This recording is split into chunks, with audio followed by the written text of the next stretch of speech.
Give you a little bit of background, first of all, about the Working Dog Alliance.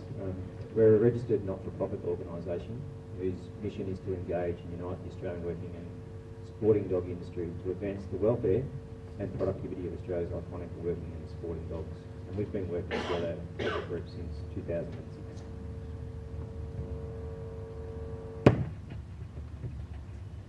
So we work collaboratively with all sectors of the Australian working and sporting dog industry on a range of nationally coordinated initiatives. And our aim is to promote a sustainable and evidence-based best practice industry environment with an ethos of continuous quality improvement.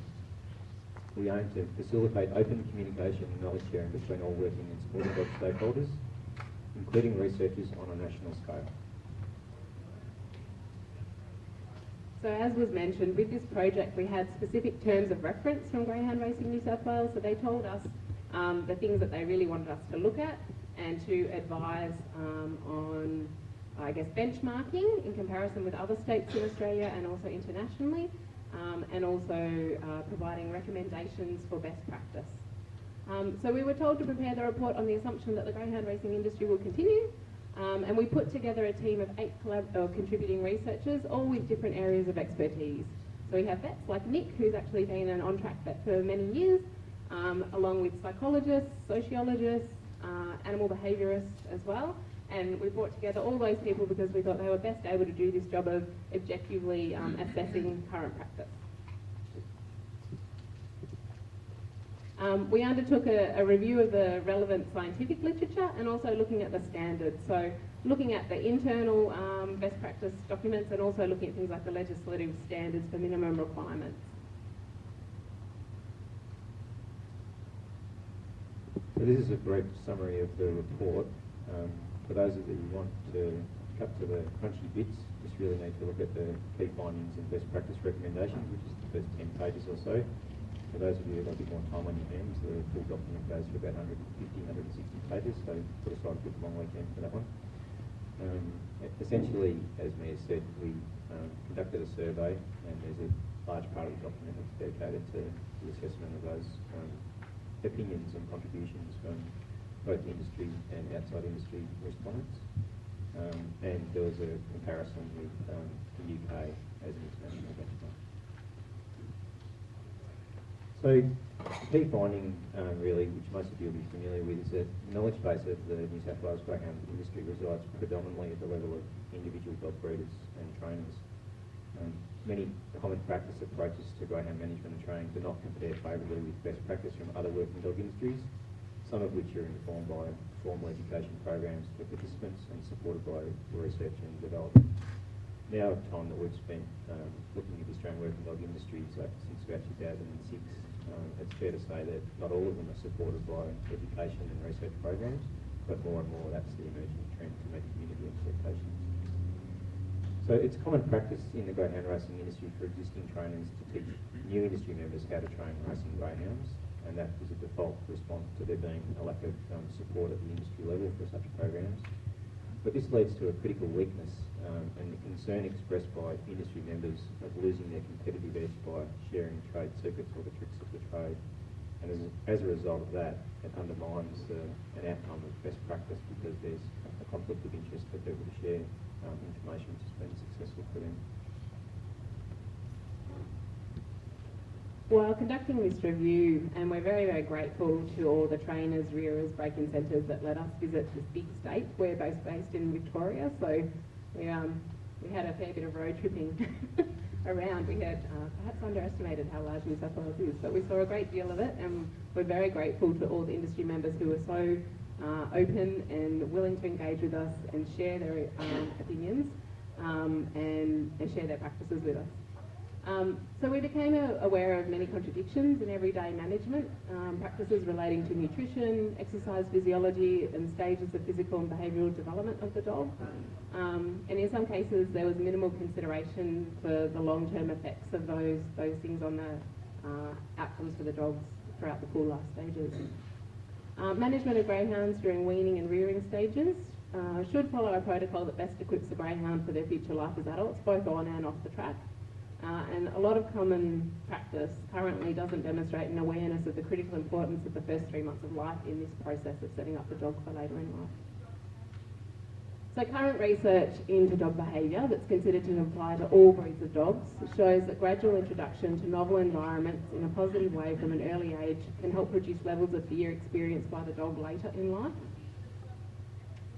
So we recommend that the adoption of a structured program that's based around gradually exposing young greyhounds to a range of stimuli from an early age is likely to benefit both their performance on the track and help reduce the number of non-chasers, and also improve each greyhound's chances of being suitable candidates for adoption at the end of their racing life.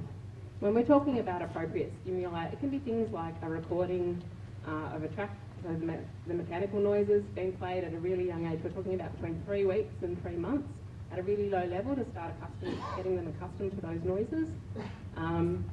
Encouraging chasing with the use of little dangle toys and things like that from a very, very young age. And even preparing them with recordings of things like household noises as well. So if you're looking for adoption post-racing career, having them being familiar with the sounds of just general household noise, vacuum cleaners, those kind of things that they might be fearful of later, can introduce those sounds at a low level when they're in a positive, safe place at a young age.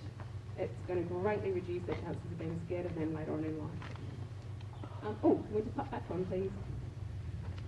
Oh, it's okay. I did it. Cheers.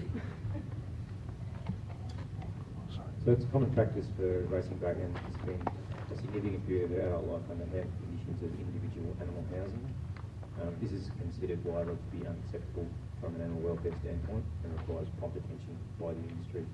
This is a change that has occurred in many working dog contexts, and there's a good body of evidence available from other groups who've been able to make these changes successfully.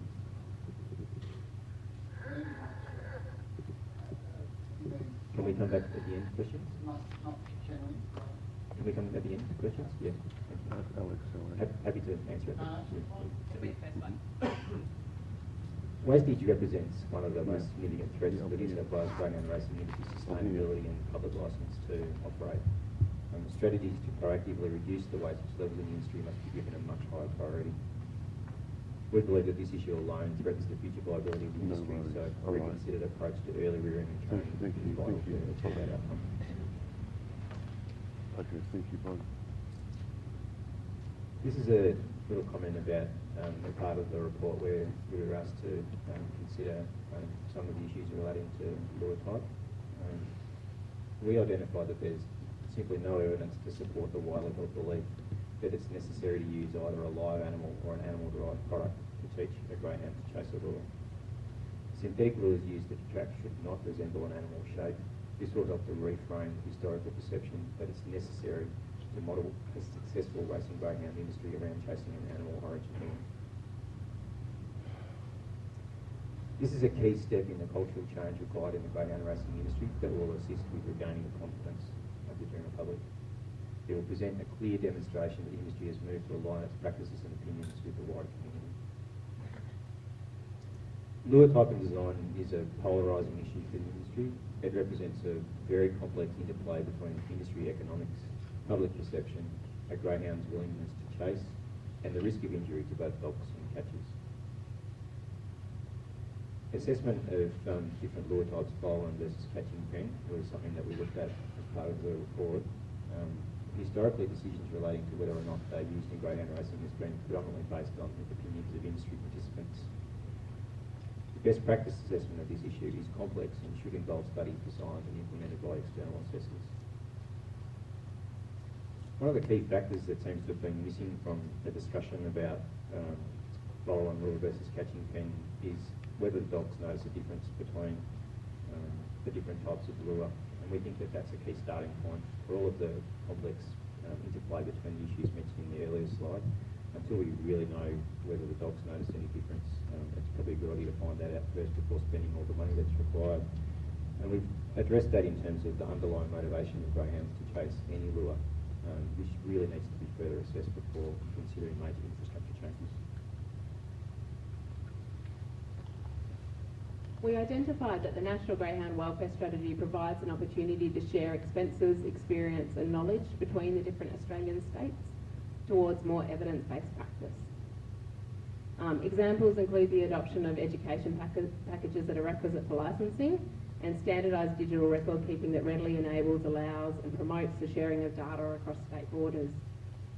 We note from our survey results that a significant proportion of industry participants are not unanimously in support of linking education to licensing.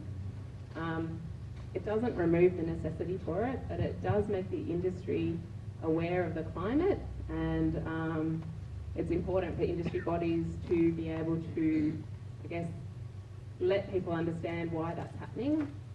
One of the things we noticed, and we might touch on it a little bit later, is that our research has shown us that this industry, particularly in this state, has a history of regulating in response to the issues rather than necessarily educating. So there's been a lot of emphasis on regulation being increased rather than support and education for participants. And so that's something we've really flagged to the peak bodies that perhaps needs to change and put the resources into helping the participants understand the need for change rather than just slapping down extra regulations.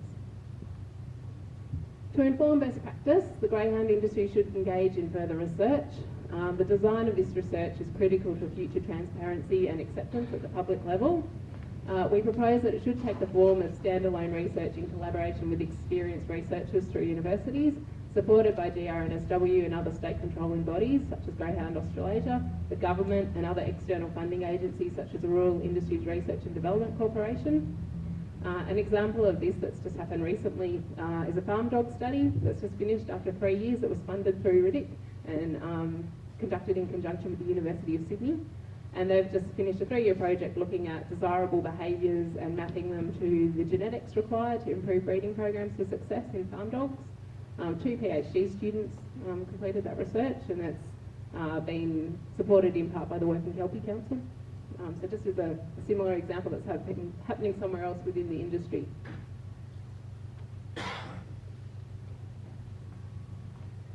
So a significant change both at a cultural level and also in the approach towards best practice in handler education and dog training techniques has already occurred in other Australian working dog sectors.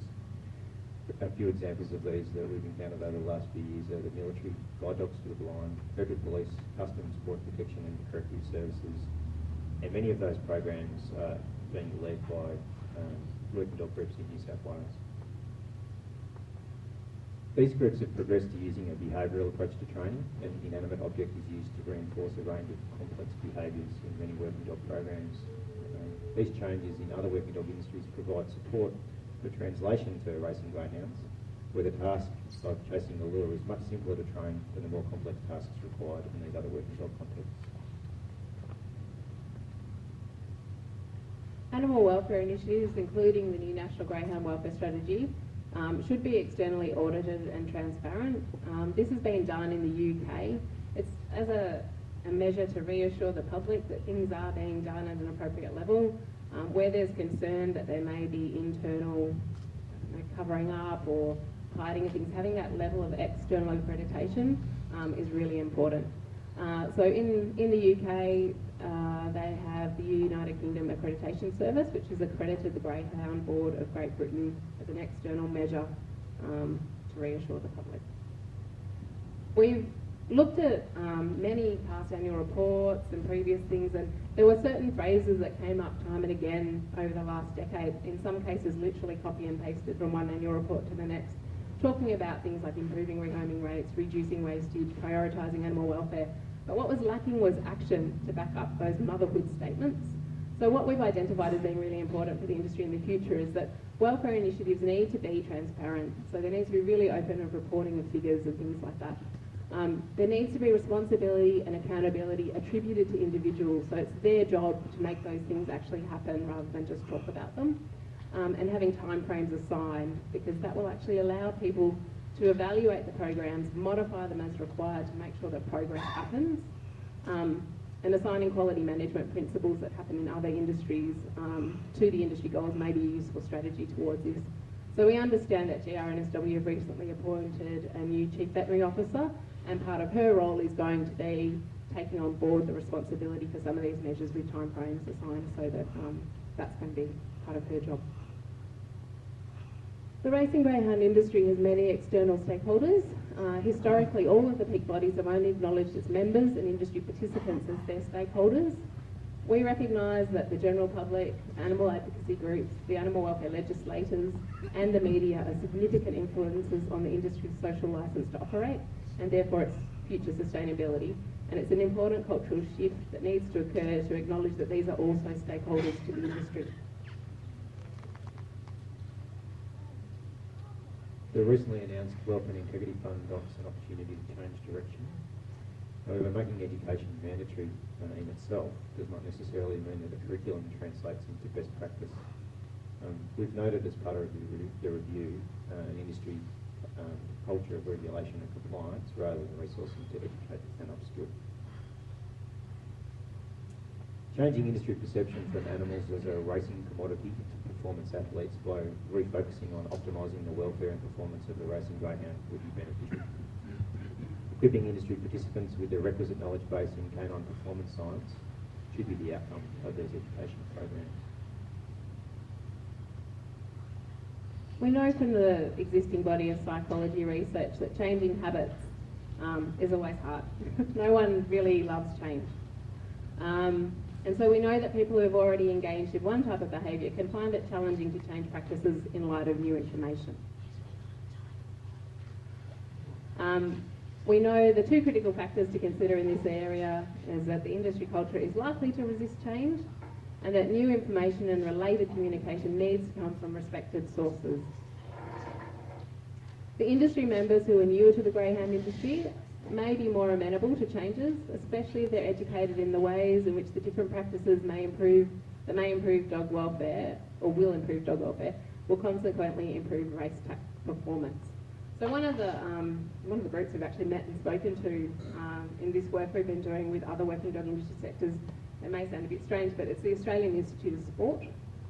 So we've spoken to them in depth about their approach to maximising physical performance and the fact that they take a whole athlete approach, not just managing the exercise and nutrition side of the equation, but also the behavioural health and looking at the psychological welfare component of optimising performance. And what we've done, and they're quite interested in the canine science performance, or canine performance science aspect as well, is looking at how we can translate some of the things they put in place into the working dog industries as well. So just to summarise the project, we conducted an overarching review of greyhound racing practices in New South Wales in a very short time frame. We were allocated 6 weeks for this project. Recommendations made are based around targeting areas for future development by the industry. And the good news is that many of these outcomes have been successfully achieved in other working dog sectors. We just want to thank everyone for letting us come and speak with you today, the groups that were involved in supporting our visits out to industry members as well, and obviously the GRNSW for funding the project. If you're interested, the full review is publicly available either through GRNSW's website or on the Working Dog Alliance website as well. Thank you.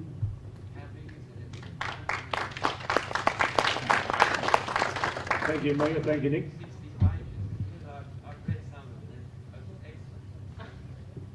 All right, so I'll ask this gentleman first. Can everyone hear this gentleman? Just stand up, sir. Thank you. My name's Tim Graham. I'm a breeder. I like what I'm hearing, so that's good. However, with all due respect, and I totally agree with you about transparency and openness and understanding this industry properly, either I'm silly or I wasn't listening properly. I didn't get your backgrounds in what you do that you were given this task. In other words, it's not that I disbelieve what you're doing, but I'd like to know where your both of you, your history in whether you're university researchers or whether you're ex-pet owners, and also, of course, let's play it dumb, I don't know anything about the Working Dog Alliance either. So would you mind giving me an introduction of that, of both of you? Thanks. So I'm a veterinarian. As Mia mentioned, I've had about 5 years' experience as an on-track vet in Victoria, predominantly at Geelong and Hurstville tracks. I have spent time studying dog behaviour through a postgraduate program called PhD. And the area that my research was in fear behaviour of dogs. After I finished that, I went and worked in North America with the military working dogs, doing some research into some problems that they were having on selecting the right dogs to send out into the war zones. Then I returned to Australia for a while, and at that time the federal government had set up an animal welfare initiative called the Australian Animal Welfare Strategy, and they identified a deficiency in information, knowledge, resources, support for Australia's working dog sectors, and I had some consultancy roles under that animal welfare strategy for a while. That was wound up in 2013, and the last part of the Australian Animal Welfare Strategy involved essentially Mia and I setting up the Working Dog Alliance, which we got some sufficient funds from Australian Animal Welfare Strategy to run a conference here in Sydney, which had a broad scope for industry participants across Australia to present background information about their experience and desire for new work. And so there's all that information is on our website if you want to have a quick look there for a quick summary, but that's basically our background. So when we submitted a tender to NSW, they chose us to do this work from the other parties that tendered.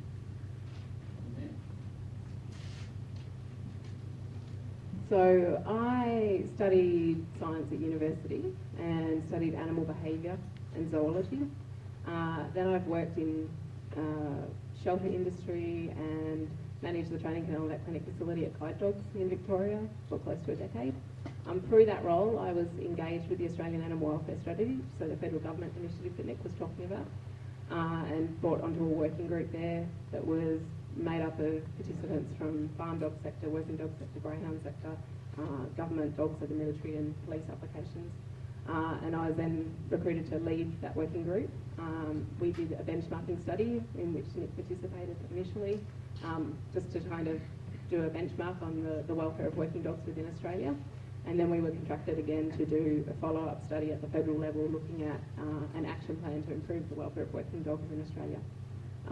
When the change of government occurred and the AWS, the Australian Animal Welfare Strategy, was disbanded, we were then given the seed funding to set up the Australian Working Dog Alliance so we could continue that work.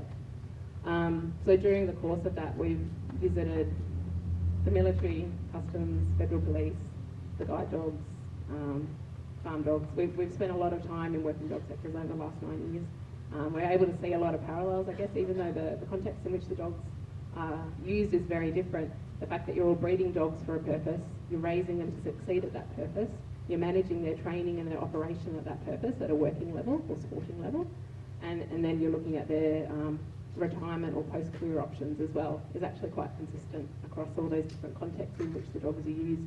And there's a lot of similarities in the science that can be applied to both. You're welcome. I'll just move up so the cameraman can pick up the questions.